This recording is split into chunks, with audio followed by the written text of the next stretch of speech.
آئیے آج صبح ہم اپنی نصیحت کے لیے خدا کا کلام کھولیں، اور میری درخواست ہے کہ ہم سب کھڑے ہوں خدا کے کلام کی تلاوت کے لیے۔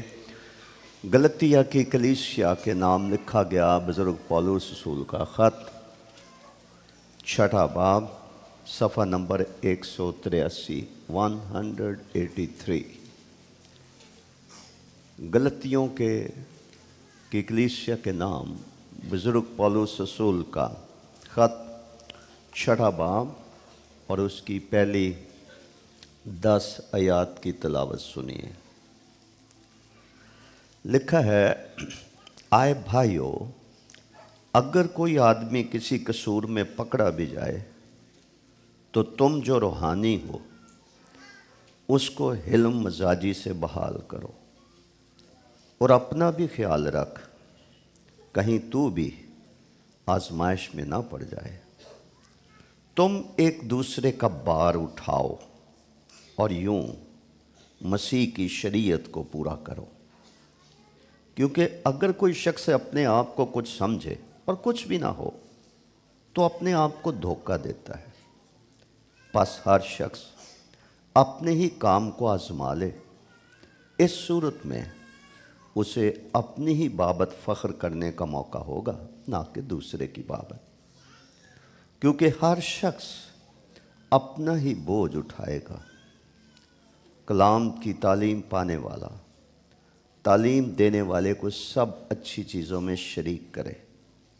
فریب نہ کھاؤ، خدا ٹھٹھوں میں نہیں اڑایا جاتا، کیونکہ آدمی جو کچھ بوتا ہے وہی کاٹے گا۔ جو کوئی اپنے جسم کے لیے بوتا ہے وہ جسم سے ہلاکت کی فصل کاٹے گا، اور جو روح کے لیے بوتا ہے وہ روح سے ہمیشہ کی زندگی کی فصل کاٹے گا۔ ہم نیک کام کرنے میں ہمت نہ ہاریں، کیونکہ اگر بے دل نہ ہوں گے تو عین وقت پر کاٹیں گے۔ بس جہاں تک موقع ملے سب کے ساتھ نیکی کریں، خاص کر اہل ایمان کے ساتھ۔ آئیں ہم دعا کے لیے اپنے سروں کو جھکائیں۔ خدا باپ، آج کے اس قیمتی مبارک باعث برکت دن کے لیے، نئے سال کے آغاز کے لیے، گزرے ہوئے تمام ایام کے لیے، گزشتہ رات کے لیے، گزشتہ ہفتے کی تمام عبادات، حمد و ثنا، تعریف، تمجید، خوشیوں، شکر گزاریوں کے لیے تیرا شکر بجا لاتے۔ اس وقت اپنے آپ کو پیچھے کرتے ہوئے تجھ میں مگن اور مسرور ہو کر، اپنا دھیان تیری طرف لگا کر تیری آواز کے شنوا ہونا چاہتے ہیں، تاکہ سال بھر ہم تیری مرضی کو اپنی پیش نظر رکھ کر اپنی زندگیاں گزار سکیں۔ تیرے تمام عابدوں کے لیے، محبت رکھنے والوں کے لیے، جو دور اور نزدیک سے تیرے گھر میں تیری عبادت کرنے کے لیے جمع ہوئے، شکر گزاری اور اپنے ہدیہ جات تیری حضوری میں گزارنے کے لیے، تیری تعظیم اور عزت کرنے کے لیے، تجھے پکارنے، تجھے یاد کرنے کے لیے جمع ہوئے۔ اور ان تمام لوگوں کے لیے جو آن لائن اس وقت اس عبادت میں شریک، یا وہ لوگ جو بعد میں اس عبادت میں شریک ہوں گے، ہم سب کے لیے تیرا شکر ادا کرتے ہیں، اور ہماری دعا ہے کہ آج کا کلام ہماری زندگیوں کو تبدیل کرنے، ہمارے رویوں کو تبدیل کرنے، ہماری ترجیحات کو تبدیل کرنے کا باعث بن جائے، تاکہ تیری مرضی جیسی آسمان پر پوری ہوتی ہے ہماری زندگیوں میں بھی اور کلیسیا میں بھی پوری ہو۔ یسوع مسیح کے پاک نام کا واسطہ دے کر یہ دعا مانگتے ہیں، آمین۔ تشریف رکھیے۔ آج جو سچائی خداوند نے ہمارے سیکھنے کے لیے ہمیں بخشی ہے، اور سال بھر کے لیے یہ ہمارے پیش نظر ہونی چاہیے،